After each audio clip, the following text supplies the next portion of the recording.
কত টাকা ইএমআই করা যাবে। না, যাদের ক্রেডিট কার্ড আছে, এই ক্রেডিট কার্ডগুলো আছে, তারাই কেবল আপনারা এই ইএমআই সিস্টেম আসতে পারেন। এখন ইএমআই হচ্ছে যে আপনি কয় মাসে নেবেন, 6 মাসে নেবেন না 12 মাসে নেবেন না 9 মাসে নেবেন, এটা কিন্তু আপনার উপর ডিপেন্ড করে। আপনি যদি মনে করেন যে না আমি 6 মাসের ইনস্টলমেন্ট নিব, 6 মাসে আপনার কত আসবে আমি একটু চেষ্টা করবো এটা দেখানোর জন্য। ইএমআই গ্রুপে আমাদের যেটা আছে দেখুন, 64,900 টাকার একটা প্যাকেজ, যদি 3 মাসে নেন 22,303 টাকা যায়, 3.039% ইন্টারেস্ট, খুব বেশি না।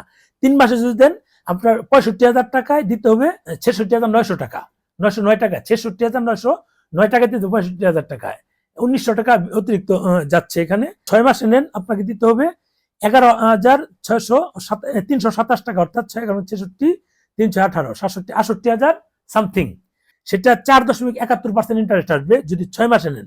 9 মাসে নিলে 6.95, আমি ভুল বলেছিলাম, 12 মাসে নিলে 9.29%